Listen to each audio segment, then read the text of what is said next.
So why the Suzanne? I keep living. Yeah, I'm not getting it. Like, so you tell me why should I keep living?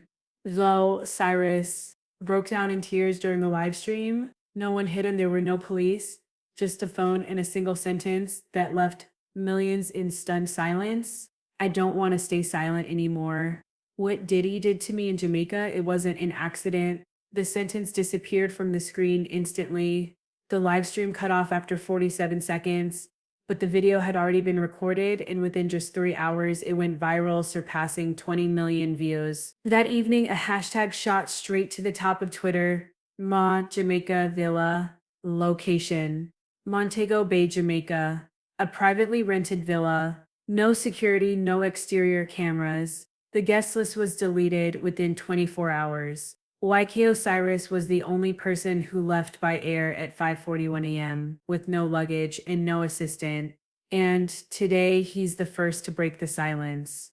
Part 1: Montego Bay. No cameras. The villa is located less than 12 kilometers from Sangster International Airport. A dirt road leads to the main gate lined with short palm trees on both sides. There was no villa name, no signage. No one outside knew that over 20 people were brought there that night in private vehicles. A 3-story villa with an ocean view was rented under the name of a Delaware-based limited liability company with the contract signed by Sean Combs' attorney. The rental period began on June 18th and ended on June 21st. The full payment was made in advance. There was no request to install any security cameras. The internal security system relied on private guards not affiliated with any Jamaican agency. The glass doors were covered with dark film. The curtains were fully drawn. No public Wi-Fi signal was available. Outdoor lighting was turned off after 9:00 p.m. According to Jamaican customs records, Osiris landed at 2:23 p.m. on June 19th. He was alone. He did not check in at any hotels in the area. He did not rent a car. An airport hotel staff member reported that he was picked up by a black SUV with diplomatic plates. No logos, luggage, one carry-on backpack, no recording equipment, no assistant. From that point until his departure, there were no further records of Osiris appearing at any public location. No restaurants, no bars, no hotels, no cameras captured him outside the airport. The only known image came from a 6-second video secretly filmed by a liquor delivery worker. In the clip, Osiris appeared on the second-floor balcony of the villa, wearing a white shirt, no shoes. He didn't speak. He stared directly into the camera as if he knew he was being filmed. The delivery worker was later denied payment and escorted off the premises. The party was confirmed to have taken place on the night of June 19th. A DJ from Atlanta posted a story but deleted it after 20 minutes. No well-known guests were publicly mentioned. No one tagged the location. No one left any trace afterward. According to internal sources, the villa was divided into 3 levels. The ground floor was the party area, dim lighting, loud music, all doors shut. The second floor was the rest area, with each room secured by individual passcodes. The third floor was blocked off. Staff and DJs were not allowed up there. An anonymous witness who once worked a similar party hosted by Diddy confirmed the third floor is off-limit. Everyone who's ever gone up there vanished from the staff roster afterward. Osiris was taken to the second floor at 8:47 p.m. A server noticed he was unsteady, showing signs of intoxication. No one accompanied him. No one returned. The music continued until nearly 3. A tourist video recorded from a distance showed flickering lights on the second floor. No one inside responded. No one outside entered. At 5:41 a.m. on June 20th, Jamaican Customs confirmed Osiris boarded the earliest flight back to Miami. He wore a black t-shirt and hoodie, carried no luggage, no escort. No one traveled with him. After arriving, he posted nothing on social media for the next 10 days. On the afternoon of July 1st, an unexpected live stream appeared on Osiris's secondary Instagram account. No promotion, no announcement, no clear audience. In the video, Osiris spoke only 2 sentences before losing control. Jamaica, I can't keep this in anymore. What he did to me, it wasn't an accident. He remained silent for over 40 seconds. Then the video cut off. It's unclear whether due to technical issues or deliberate removal. That same night, 3 anonymous users reposted the shortened live stream on Twitter X. The hashtags What Diddy Did and Jamaica Villa immediately began trending. One account confirmed the villa had been previously rented by Diddy's team. Another user found an interior photo of the villa matching the exact background seen in the live stream, the ceiling lights and wall texture. At the same time, an anonymous message was sent to an investigative journalist in Atlanta containing images of liquor and food delivery schedules for June 19th, confirming that at least 5 other individuals in addition to Diddy and Osiris were present that night. The full list has not been released. Diddy has not issued a response. Media outlets that contacted his representatives were all denied comment. Osiris has not reappeared in public since the live stream. His official account remains active but has no new posts. His personal manager declined to answer any questions, sending only a one-line email reply. No comment. Jamaican police have no record of any investigation related to the Montego Bay villa between June 8th. A senior officer from the local police department simply stated, "It's a private area. No one called it in. No break-ins, no crimes reported. But the internet isn't buying it." As of the morning of July 3rd, the original livestream and its re-uploads had accumulated over hundreds of thousands of comments are calling for Diddy to be investigated. Several celebrities have begun sharing the video, including a singer who previously had a falling out with Diddy in 20. None have confirmed the allegations, but they all used the same phrase, "silent for too long." And this is only the beginning. Part 2. The data begins. What happened inside the villa? On the night of June 19th, there was no rain in Montego Bay. The temperature outside was 27 brick. Low waves. No tourists in the area around the villa. According to data from a sound monitoring station, 500 meters away, the noise level from the villa steadily increased from 800 p.m. to 11 p.m., peaking near 1110 dB, equivalent to a small concert. A strange mix was played on repeat 4 times. No clear lyrics, low background rhythm, deep frequencies interlaced with indistinguishable voices. An audio expert later confirmed this wasn't a commercial track. It was likely custom-made for a private event. The DJ's name was not identified. The Instagram story was deleted, and the account set to private immediately afterward. A leaked message from the lighting technician showed he had been instructed to turn off all outdoor lighting at 900 p.m., keep second floor lighting at the lowest setting. YK Osiris was brought into the villa at 8:40 p.m. No one accompanied him. A serving witness said he appeared not entirely conscious. For the next 45 minutes, there was no image or sound showing his presence on the ground floor where people were dancing. 9:20. An internal video leaked by one of the cleaning staff showed Osiris sitting alone in a hallway on the second floor, head bowed, both hands covering his face. The hallway lights flickered repeatedly as if malfunctioning. No one else was in the frame. He wore a white dress shirt, but the back of the collar was pulled down as if it had been yanked hard. 10:03 p.m. According to an anonymous testimony from someone who had worked as a bartender for Diddy at private events, the second floor is where the special guests are kept. No one is allowed to leave that floor unless they're called down. An important detail: all mobile phones from the staff were collected at 7 p.m. The access key cards for second floor rooms were controlled by the private security team. Doors could not be opened from the inside without fingerprint confirmation. 10:30 p.m. Music on the ground floor stopped for 12 minutes. A recovered audio clip from a noise monitoring device recorded sounds like something heavy falling, running footsteps, and a loud scream, unidentifiable in origin. The music then resumed, but with significantly boosted low-end frequencies, indicating noise masking. 11:10 p.m. A housekeeping staff member reported to her supervisor a large stain in the second floor hallway. Cleaning was not allowed. The supervisor said, "Leave it. No one is to go up." The hallway floor was covered with beige carpet. The nature of the stain was never confirmed. After that night, the entire second floor interior was fully replaced. The carpet supplier confirmed that the replacement order exceeded the standard amount for a villa of that size by more than double. 11:43 p.m. A message was sent from Osiris's secondary account to an unidentified recipient. "I'm not okay. Don't call. Don't text. If anything happens, tell my mom." The message went unanswered. 6 minutes later, the account was logged out of all devices. 12:12 a.m. A woman who had previously worked parties hosted by Diddy confirmed,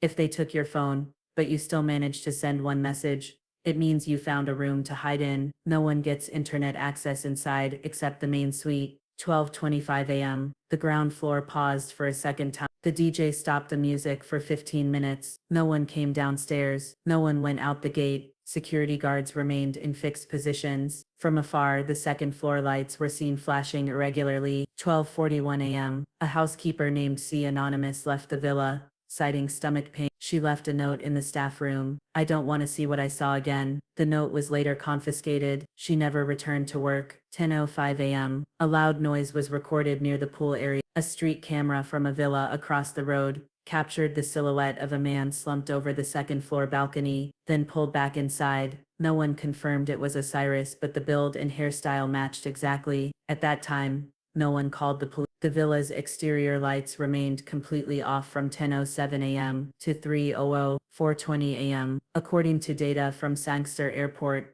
a black SUV with no license plate arrived at the VIP zone. A hooded man wearing dark sunglasses boarded an internal shuttle to the private waiting area. He was confirmed to be YK Osiris. His passport was scanned automatically. No fingerprint check, no luggage screening, no one accompanied him, no farewells, no escort. The reason for his departure from Jamaica was not specified. 5:41 a.m. The plane took off. Economy class seat. No meal. No interaction with the flight crew. A fellow passenger described he sat motionless, didn't sleep, didn't speak, didn't blink. After landing in Miami, Osiris vanished from all public appearances for the next no shows, no music releases, no posts, no appearances at any of the events he had previously confirmed. On July 1st, a secondary Instagram account suddenly went live. Plain interface, no filters, no background music. YK Osiris appeared, unshaven, messy hair, hoarse voice, pale face. He spoke exactly 19 words. Jamaica wasn't a vacation. I can't stay silent anymore. What he did, the video cut off. No network error, but the message was clear. Every piece of what happened from the Montego Bay villa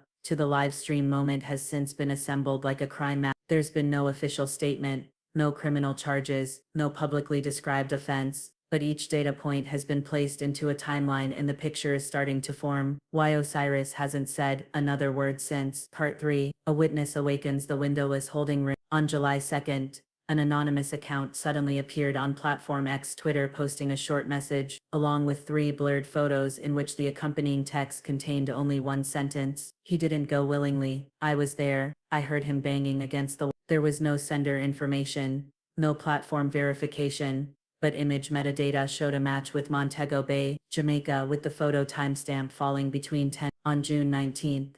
Exactly during the time YK Osiris was confirmed to be inside the villa, privately rented by Diddy's team for the closed event. The 3 photos showed in order: a door completely sealed with black tape and 2 long scratch marks on the wall, an unfinished brick wall with a small blood stain near the floor, and a shadowy figure curled up in the corner of a room with no bedding, no natural light, no personal belongings, with a body frame and hairstyle confirmed to match YK Osiris, although the face was deliberately blurred. An image forensic specialist, later hired by an independent media outlet, verified that the wall structure, type of lighting, brick layout, and shadow angles completely matched the 3rd floor of the villa used by Diddy in Montego Bay, further confirming that this was not a standard bed, but rather an isolated room designed as a temporary holding area, with a door that had no internal latch, no window, no ventilation slit, and a detachable light fixture controllable from the outside, typically only found in internal zones used for isolating uncooperative individuals or subjects needing behavioral restraint. That same afternoon,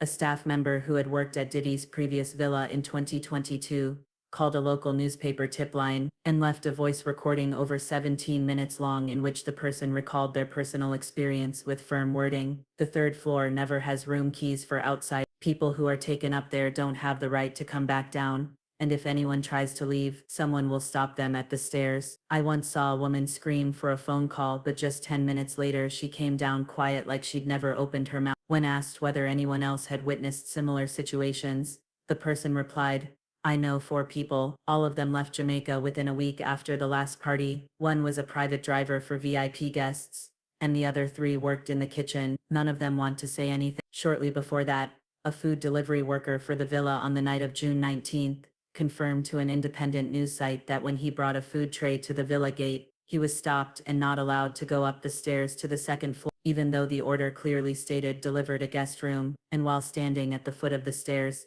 he heard strange sounds which he described as not music, but the sound of something heavy dropping, then a faint groan coming from above. He was paid twice the usual rate, but wasn't asked to sign an invoice, wasn't shown any guest list, and was instructed to leave the main gate in less than 90 seconds. with no thank you and no confirmation of who received the delivery. On July 3rd, a relative of YK Osiris posted a short status on their personal Facebook. His mother is crying. He hasn't eaten in 2 days. Please don't ask him to talk. He's still trying to figure out if he's even himself. At the same time, a leaked text message from a phone number matching the device previously used by Osiris for his secondary Instagram account circulated online reading, "I'm scared. I don't know if it was real or a nightmare. I don't want to speak because they'll come back. They said if I talk, no one will believe me. And then I started believing it too.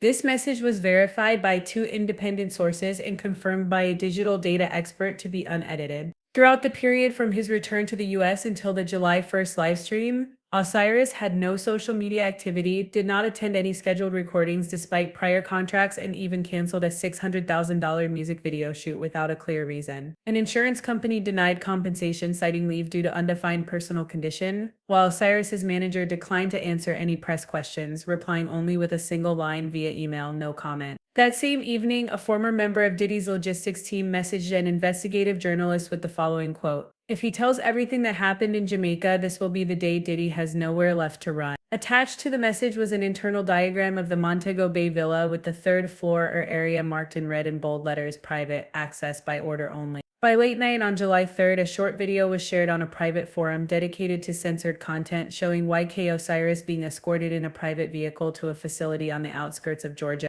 The video was filmed from a distance but clearly showed a man with his head down, wearing dark sunglasses, a hoodie, and a medical bandage on his left wrist, not speaking to anyone during the walk from the car into the facility gate. A local reporter observing confirmed that it was a closed psychiatric treatment center with strict access control and that no information would be provided to the media under any circumstances. There has been no statement from Osiris, no official complaint filed, no audio recordings describing misconduct. But every image, every witness account, every piece of satellite data, every scratch, every drop of blood, every sealed door, all are reconstructing the outline of a night without cameras, without witnesses, without justice. Only one person walked out silent, head down, crying in front of the camera, unable to finish a single sentence. Part 4, leaked file audio from the inside. On the afternoon of July 3rd, an unnamed email was sent to 3 addresses belonging to independent news organizations with an attached audio file titled "Voice Internal Capture 057B" in size, 4 minutes and 19 seconds in length, containing no sender information, no caption, and no description. After being analyzed by a forensic data verification agency in San Diego, the results showed that the sound in the file matched the acoustic characteristics of a sealed room with a low ceiling, unpainted brick walls, concrete flooring, and 3-dimensional sound insulation, exactly matching the description of the 3rd floor of the Montego Bay villa. The file begins with slow footsteps, the faint squeak of a metal hinge, followed by the sound of something heavy being thrown onto a hard surface, possibly a human body or an iron chair. Then 9 seconds of complete silence, followed by heavy, irregular breathing and a trembling male voice saying, I can't do it. I don't make me. I'm not going back there."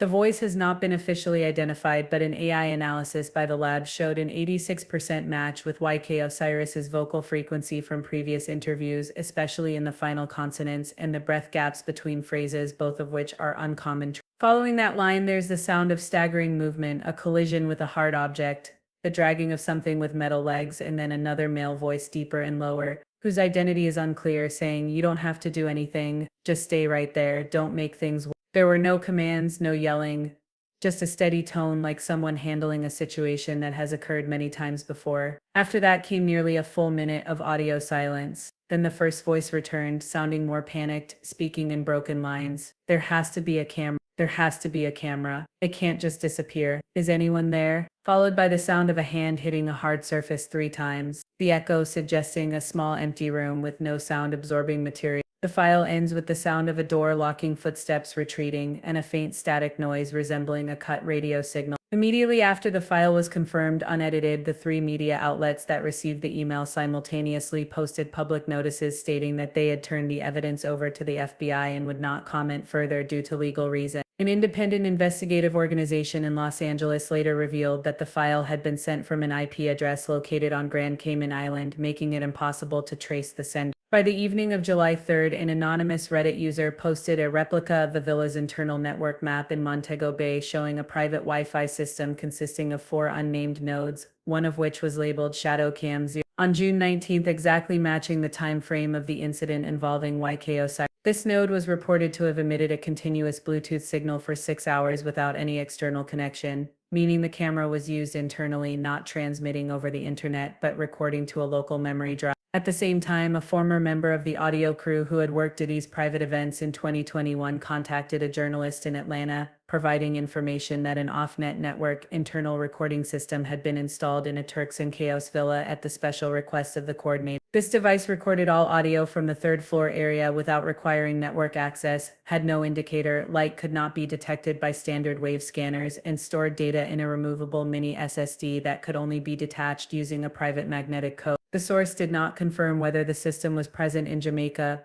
but said if it was the same coordinator, then there's a good chance the same equipment was brought to Montego Bay. They follow protocol and they don't miss a single sound from that area. When asked why such a system existed, the person replied, "Not to record, to ensure silence. If someone reacts off script, they need evidence for internal handling." Another source, a staff member who had been hired for post-event cleanup, stated, "We were told not to open any door on the third floor even if there was a smell or a sound. Only when the trash truck arrived did the special team go up. I never met that team, they wore no uniforms, no logo." This witness provided a photo of a silver garbage bag entirely different from the traditional black kitchen bags with a label that read "Private Do Not Open" attached to the top. The image matched materials previously used in a Miami villa that was investigated in 2018 during a sexual assault case that was later dropped due to insufficient evidence. Another key detail came from the logistics coordinator at Sangster Air. There was one piece of luggage with no listed owner sent from Montego Bay to New York via special cargo internally marked personal effects sealed.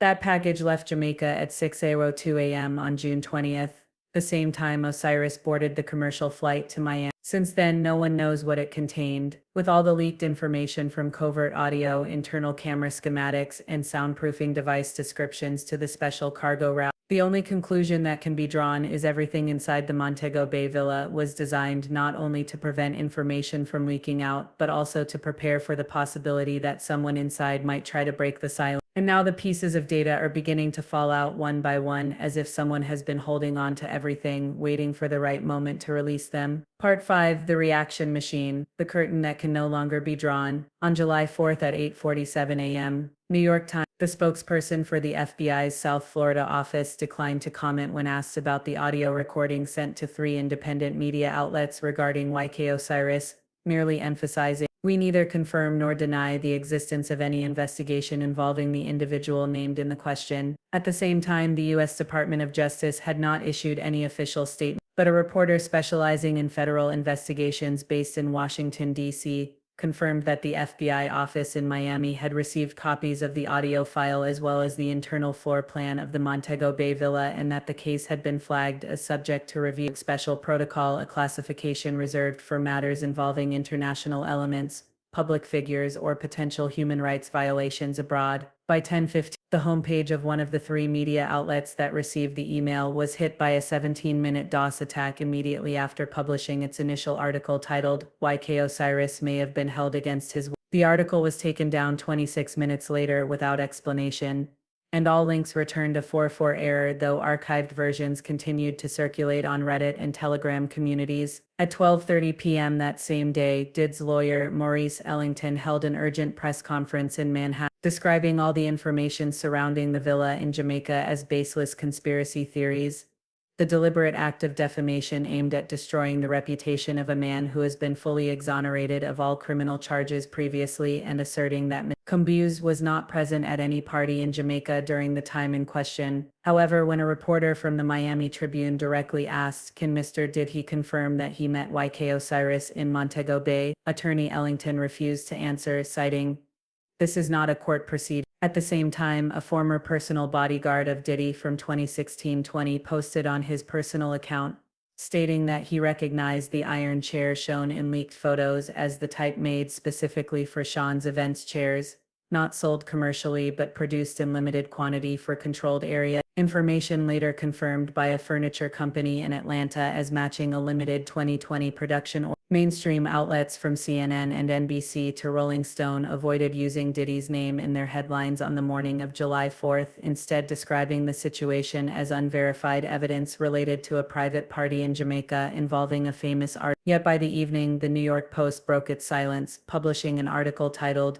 "Sound from Hell Leaked," recording believed to be from Diddy's villa sends shivers through public. The piece quoted 29 words from the audio file, included expert commentary on the sound analysis, and asserted all signs indicate this was not staged. Following this story, the hashtag #WhereJusticeForWhyOsiris became a global trend on Twitter X for 6 hours, triggering a wave of artists resharing Osiris's July 1st livestream, including singer Summer Walker, rapper Russ, and actor Jonathan Major, each using phrases like, "Time to speak up," "Stop the silence," and "No one should go through that." On the opposing side, a group of Diddy's loyal fans responded on Facebook and Instagram by posting content denying all accusations and claiming Osiris is seeking attention due to a declining reputation, even re-uploading old videos of Osiris making controversial statements to suggest he is psychologically unstable. However, their counterattack had virtually no effect when a newly leaked message from a member of Diddy's team to the Jamaica event's music director appeared reading, "Delete all system logs after 3. No timestamps. Don't keep local copy." This message was verified as authentic by a data expert who discovered the server logs had been remotely wiped at the exact time mentioned. Within 24 hours of the audio leak, a total of 4 petitions calling for a federal investigation into the alleged unlawful detention by a U.S. citizen on foreign soil garnered nearly 700,000 electronic signatures. Human Rights Watch issued a brief statement. "If what is described is true, this is no longer a personal matter. This is an organized human rights violation." The UK's Guardian also published a commentary titled "Hollywood Can No Longer Hide Its Secrets, and What Comes Next Isn't Just a Scandal, It's a System." Notably, a state legislator from Georgia, where Osiris resides, spoke at a local press conference. "If a resident of my state has been physically or psychologically harmed abroad under conditions of power abuse, I have an obligation to call on the State Department to intervene." At the same time, the state's representative office sent an official letter requesting verification of Osiris's current physical and mental health in case of threats, coercion, or indirect isolation under the guise of medical care. By late night on July 5th, major platforms like TikTok and YouTube began flooding with content exposing Diddy's party history, with many former DJs, lighting technicians, and videographers from past events confirming that there were restricted areas, no lighting on the third floor, and NDA clauses forbidding any mention of special guests. One such video by DJC was posted at 12:02 a.m. on July 5th, opening with the line, "I stayed silent for 3, but no one deserves to cry alone in a room like he did." That video garnered over 11 million views in the first 10 hours and prompted widespread inquiries into guest lists, event details, and the identity of the system coordinator. At this point, Sean Combs has remained completely silent. No statements, no posts, no public appearances. Lawyer Ellington has refused all interview requests. Meanwhile, YK Osiris remains absent. No posts, no confirmations or denials, no public appearance. And late on the night of July 4th, another anonymous account sent the 3 reporters who first received the audio a single message: "He hasn't said it all. There's still footage, but the one who holds it is afraid." Part 6. Signal Crossroads, Cracking the System. On the morning of July 5th, at 8 Eastern Time, the internal data delivery system of a cloud storage provider based in Seattle detected unusual access to a private folder labeled Restricted ND Level 4, where raw recordings from an automatic audio system developed by a sound equipment manufacturer in Los Angeles were stored. Less than 4 minutes later, an IP address from the Virgin Islands attempted to download a 32 MB file titled Montego Bay 3 full.wave, but was denied access due to missing authentication token. By 9, the system detected that the internal token had been reset using elevated admin privileges, an action executed from a server outside U.S. territory, specifically via a VPN cluster in Zurich, Switzerland. This was the first time such a security token had been reset externally. Over the next 12 minutes, the entire storage system entered emergency lockdown. All files related to the keywords Montego, Jamaica, and B level were re-encrypted and moved into temporary access for the legal team, while all data transfers were halted without explanation. A responsible engineer said, "That's when we realized someone was looking for the video not to release it but to delete it permanently." This internal data had never been leaked before, but while examining logs, the system detected a hidden script running from June 18th to June 22nd on a backup server, automatically backing up footage of the villa's third floor every 10 minutes to a cache drive before transferring it to the main server after. However, due to a network failure on June 20th, the backup to the main server was interrupted.